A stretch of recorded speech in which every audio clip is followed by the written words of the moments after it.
Hi friends, welcome to my channel. అందరికీ శ్రీకృష్ణాష్టమి శుభాకాంక్షలు.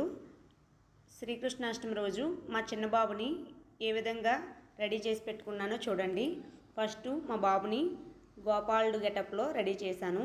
గోవుల్ని పాలించే గోపాలుడు ఉంటాడు కదా, అదేవిధంగా ఆ కృష్ణుడిని మా చిన్ని కృష్ణుడిని ఈ విధంగా రెడీ చేశాము. చూడండి, చిన్ని అడుగులు వేసుకుంటూ ముద్దుగా ఉన్నాడు కదా. అప్పుడే నడవడం స్టార్ట్ చేశాడు.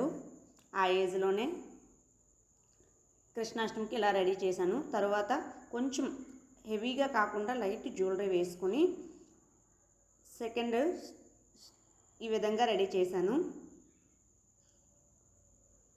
ఈ ఏజ్లో పిల్లలు చాలా క్యూట్గా ఉంటారు కదా, వాళ్ళు ఏ పని చేసినా చాలా ముద్దుగా అనిపిస్తుంది మనకి. మా పెద్ద అబ్బాయికి ఈ స్టేజ్లో నేను అంతగా కృష్ణాష్టమి రోజు ఏమీ రెడీ చేయలేదు. వాడు ఈ వీడియోస్ చూసి నన్ను ఎప్పుడూ అడుగుతుంటాడు, నన్ను ఎందుకమ్మా ఇలా రెడీ చేయలేదు, తమ్ముడినే రెడీ చేసావు అని. అప్పటికి అలా అంత మెచ్యూరిటీ రాలేదు నాకైతే.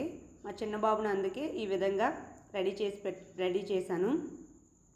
ఇవన్నీ స్వీట్ మెమరీస్గా ఉంటాయని స్టోర్ చేసుకున్నాను. ప్రజెంట్ ఇవి ఈ కృష్ణాష్టమి అయితే కాదు. మా పిల్లలు మరీ ఇప్పుడు ఇంత చిన్నగా అయితే లేరు, కొద్దిగా పెద్ద అయిపోయారు. తర్వాత కిరీటం కూడా పెట్టి ప్రాపర్ కృష్ణుడి గెటప్గా రెడీ చేశాను. చూడండి, ఒక దగ్గర ఆగడం లేదు. అప్పుడే నడక నేర్చాడు కదా, అస్సలు దొరకడం లేదు.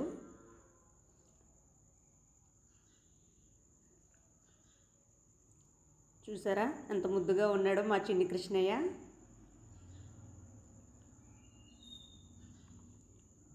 మా పెద్ద బాబుని కొంచెం పెద్ద అయిన తర్వాత ఒక 4 years ఆ స్టేజ్లో కృష్ణుడి గెటప్ వేశాను. ఇదిగోండి, ఈ విధంగా రెడీ చేశాను వాడిని. మీరు కూడా కృష్ణాష్టమికి ఎన్నిసార్లు మీ పిల్లల్ని కృష్ణుడిలా రెడీ చేశారో కామెంట్ చేయండి.